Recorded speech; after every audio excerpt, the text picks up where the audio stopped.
Nandito ka ngayon sa panibagong kabanata ng Spooky Serye.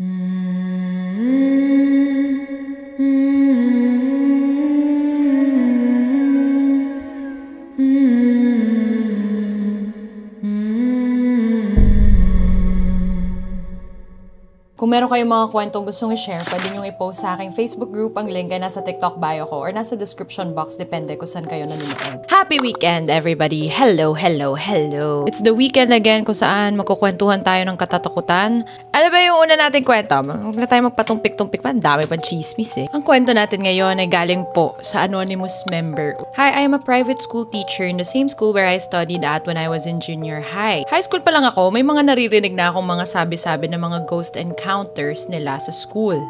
And I myself experienced it when I was in 8th grade. Yung school kasi namin may rooftop. And doon sa rooftop, merong space to have classes. Tapos sa mismong right side ng space na yon, sa ilalim or ibabang floor niya is an empty abandoned space. Hindi na siya part or sakop ng school. AP namin that time, 3 o'clock in the afternoon. Nakaupo ko sa gilid, which is sa part na tanaw ko yung locked na hagdanan. Papunta yon doon sa abandonadong space. I wasn't listening doon sa teacher kasi kung saan-saan napupunta na yung topic and ewan ko ba, biglang may kung anong bumulong sa akin para lumingon sa hagdanan. Inunti-unti ko yung paglingon ko and upon doing so, isang lalaking nakabarong ang nasa tabi ko, nakatitig lang sa akin. Naaalala ko pa yung mukha niya, naaagnas na at yung barong niya ay punong-puno ng dugo. Binilisan ko ang lingon ko palayo sa may hagdanan.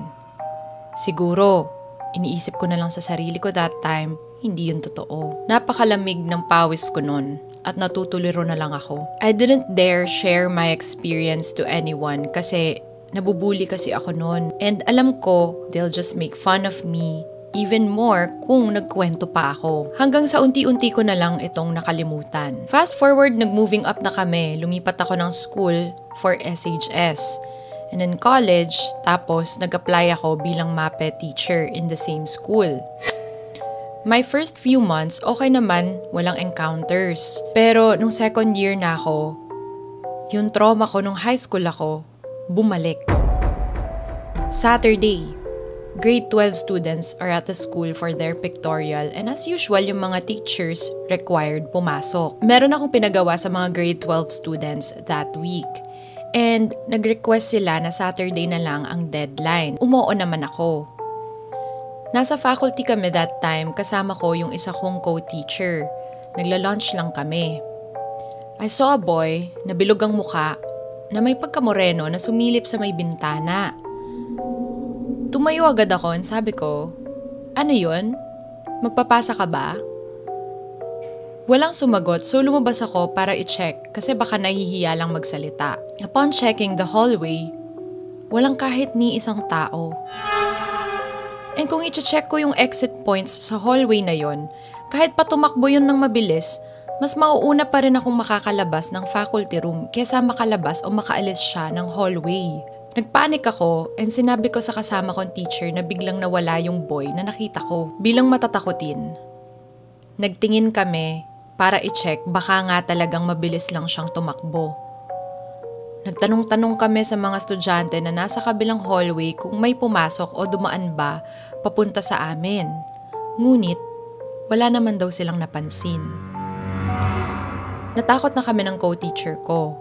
Since then, hindi na kami nagpapagabi sa faculty. Monday, pumasok na yung lahat at doon na rin nag-start ma-experience ng advisory class ko, yung entity. Sa subject ko doon, sa advisory class ko, may performance sila which is theater play. And I let them practice sa empty rooms ng school. So first period, lumabas silang lahat para mag-practice. After a couple of minutes, merong student na nag-rush sa faculty saying na umiiyak daw yung isa kong estudyante. Bumalik daw tong estudyante na to sa room to get her tumbler. And upon entering the room, meron daw siyang nakitang isang lalaki na nakatayo in front of the divan. Nakatalikod ito sa kanya. Nagpanik itong estudyante ko at tumakbo papunta sa mga kaklase niya. I let her calm down. Humupa na ulit ang nangyari. That same day, kinagabihan, may nag-chat na magulang sa GC namin asking kung bakit kailangan daw ng anak niya na sunugin yung suot niya kanina. Kinonfront ko yung bata. Sabi niya, nakita raw siya ng classmates niya at exactly 5 p.m. sa CR ng school at nagkaroon pa sila ng conversation sa kanya. Kinompliment pa raw niya ang isa niyang classmate where in fact at that time, nakauwi na siya. Doppelganger ba to? Hindi pa ako kinabahan sa mga nangyayari that time kasi sobrang daming paperworks. Not until 2 days before their performance, 3 p.m., nag-film viewing yung mga kids sa isa nilang subject. Sa pagkakaalala ko, sobrang jolly nitong isa kong estudyante and according to her friends, wala naman daw siyang sakit na nararamdaman that time. After ng film viewing, pinunta nila tong estudyanteng to sa faculty. Hindi siya makahinga at yung katawan niya sobrang lupaypay na para bang lantang gulay. We tried to make her feel better by laying her down. Pero after a few minutes, bigla na lang siyang nagsisisigaw. Hindi namin siya maintindihan. Siguro ang pinaka naintindihan ko lang ay, "No, I can't. They're here." Which hindi rin ako sigurado kung ano ang ibig sabihin. Dinala namin siya sa clinic. Nagsusuka-suka. And mind you, sobrang dami ng sinuka niya. Wala naman daw siyang unusual na kinain that could trigger. Dinala siya sa ospital pagkatapos. At ang sabi ng doktor, dehydrated siya. Doon ko na na-feel na sobrang dami na masyado nangyayari sa mga bata. At hindi na lang ito coincidence. Nagtanong-tanong na ako sa mga matatanda sa school.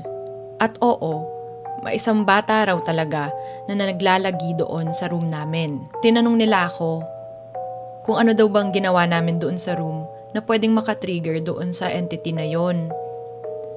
And yes, I think it's my fault.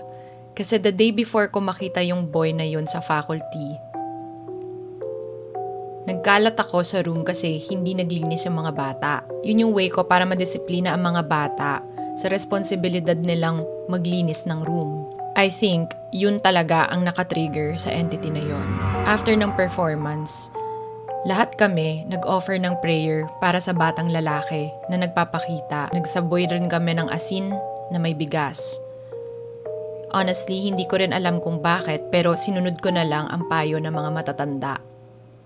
After nun, hindi na kami naka-encounter ng kahit na anong paramdam nung entity. Lesson learned, huwag magkakalat, baka ma-misinterpret ng mga entities. At doon na po nagtatapos ang una nating kwento. So alam nyo na ha, kapag merong mga entity dyan, huwag kayong nagkakalat. Diba, ayaw nilang ginagambala sila sa tirahan nila. Kaya siguro, na-bother itong lalaking bata. Kinalat mo yung tirahan niya. Kaya nga bawal kayong umihi sa mga puno, bawal nyong sirain yung mga puno-puno, ganon. Para sa susunod nating kwento, nangyari ito in 2017. I was 15 years old nung nangyari to, kaya tandang-tanda ko ang bawat detalye. Tawagin nyo na lang po akong Lexi. Meron akong tita na kasing edaran ko. 5 days lang ang tanda ko sa kanya. Tawagin natin siyang Rose. Konting backstory lang. Kaya kami naging magtita kasi yung lola ko at ang mama niya ay magkapatid. Sa 10 magkakapatid, isa sa pinakamatanda ang lola ko at mama naman niya ang bunso, kaya medyo bata pa. Magbuong pinsan sila ng mama ko, kaya naman tita ko na siya. Pinalaki rin kami na tita ang tawag sa kanya kahit magkasing edad lang kami. Close kami ni Tita Rose. Kasama namin ang isa ko pang tita na buong pinsan naman ni Tita Rose na si Tita Klang. Kasing edaran din.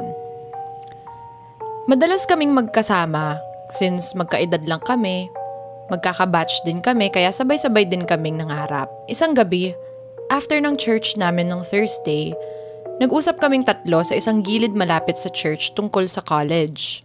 High school pa lang kami nito kaya ang usapang college ay talaga namang nakaka-excite para sa amin. Pero hindi namin ito madalas mapag-usapan since pag magkakasama kami, puro lang tawanan at rambulan. Nakapagtataka to para sa amin ni Tita Klang. Pero hindi na lang namin pinansin dahil di rin naman masama na magkaroon ng wholesome na usapan paminsan-minsan. Sabi ni Tita Rose na gusto daw niyang mag-aral sa isang universidad sa Quezon City at mag-dorm na lang doon. Sabi pa nga niya gusto niya maging chef, katulad ng papa niya na pumanaw na dahil sa cancer. Ang taas ng pangarap ni tita at namangha ako since sa pamilya nila hindi uso ang mangarap ng mataas. The next day, Friday ito, naging normal naman ang lahat. Hindi kami nagkita-kita since may mga pasok kami sa school. Ako din naman ay may competition na sinalihan at nanalo kami kaya masaya yung araw na yon para sa akin. Wala naman akong inisip na kung ano man. Naging smooth at okay ang lahat nung araw na yon. Hanggang sa sumapit na ang gabi, natutulog ako sa kwarto nang biglang nag-alarm ang cellphone ko ng 3:12 ng umaga. Nagising ako at nagtataka kung bakit nag-a-alarm ang cellphone ko ng ganong kaaga. Hindi naman ako nag-set. Kasi 6 AM pa ang alam kong alarm na sinet ko Iniisip ko lang noon na baka nagkamali lang ako. Akala ko 6 AM ang naset kong alarm pero 3:12 pala talaga. Which is nakakapagtaka kasi bakit may butal yung minuto. Anyway, pinatay ko ang alarm at pinikit ko ang mga mata ko. Bago pa ako tuluyang makatulog, may kumakalabit sa akin. Ginigising niya ako. Nagising ako at nagulat na nandun sa kwarto ko si Tita Rose. Normal na ito sa akin dahil minsan ay natutulog talaga siya sa amin kaya di ko naman to ginawang big deal. Pero dahil sobrang antok ako at parang wala ako sa tamang pag-iisip nun, di ako sobrang nagtaka kung bakit nandun siya. Tinanong ko na lang, ba't nandito ka? Dito ka ba natulog kagabi? Nginitian lang ako ni Tita Rose at sabi niya, hindi baliw, gusto ko pa magpa-makeup sa'yo. Habang tinuturo yung dresser ko na nasa paanan ko. Sabi ko sa kanya, Tita, ang aga-aga pa, wala pang araw. Hindi kita may make-upan. Tsaka bakit anong meron? Ba't ka nagpapa-makeup? Sabi niya, di kasi ako nakakapag-makeup ng ganitong kagagandang mga products. Gusto ko lang ma-experience. Sabi ko sa kanya, matutulog na ako pero pwede ka mag-makeup dyan. Kunin mo sa drawer, gamitin mo lang. Huwag mo lang akong guguluhin. Nakita ko si Tita Rose, naglakad, umupo sa dresser at nag-makeup. At dito na ako tuluyang natulog. 6 AM na. Tumunog na yung alarm ko. Yung legit na alarm na sinet ko. Nagising ako. Pinatay ang alarm at binuksan ang wifi ng cellphone ko. Doon bumungad sa akin ang chat ng pinsan ko na kapitbahay nila Tita Rose at sabi niya, Ate, wala na si Tita Rose. Kagabi, nagbigti siya. Nagpakamatay siya sa terrace nila. Nagising ang diwa ko at dire-diretso sa kwarto nila mama umiiyak. Ang sabi ng pinsan ko ay bandang 11 PM ng gabi nang makauwi si Tita Rose sa bahay nila at napagalitan nito at nasampal ng panganay niyang kapatid dahil gabi na umuwi at galing siyang inuman. Bandang 1 AM naman, natagpuan na nakasabit na siya sa terrace. Wala ng buhay. 2 oras na siyang walang buhay bago ko siya nakita sa kwarto ko. Bakit niya nagawa yun? Nangangarap lang kami nung isang araw at higit sa lahat, nasa kwarto ko lang siya kagabi. Doon ko naalala na oo nga, nagpakita siya sa akin. Umakyat ako muli sa kwarto ko at tinignan ang dresser ko. Nakita yung mga makeup ko, nalimutan pang ibalik ni Tita Rose sa pinaglalagyan nito. At nakakalat pa ang lahat. Alalang-alala ko na sa drawer niya kinuha yon at ako mismo nagsabi na kunin niya doon. Halong kilabot, lungkot at panghihinayang ang naramdaman ko. Ganun lang kabilis na wala lahat ng pangarap ni Tita Rose at wala man lang signs na may pinagdadaanan pala siya. Ngayon kahit after 8 years, hindi pa rin ako natutulog sa kwarto ko mula nung mangyari yon. Dahil minsan, nakikita ko na i-imagine ko si tita na nakabigti sa kisame ng kwarto ko. At hanggang ngayon, nananatiling palaisipan pa rin sa akin kung panaginip ba ang nangyari o talagang pumunta si Tita Rose sa kwarto ko para mamaalam. Hindi talaga natin alam kapag may mga pinagdadaanan ng mga tao. Minsan kung sino pa yung mga masasaya, yung mga jolly na people, sila talaga yung mga may pinagdadaanan. Hindi naman kaya pinuntahan ka niya doon sa makeup ay gusto niya ay naka-makeup siya ng maganda doon sa burol niya. Alam niyo yung puso ko parang nag-sync nung binasa ko yung kwento. Kasi we can't really see the signs, no? I'm really, really sorry for your loss. So, yon. I-end na muna natin ang kwentuhan natin dahil nalungkot talaga ako dito sa kwento na to. Hindi ako natakot. I'll see you guys sa next upload. Bye!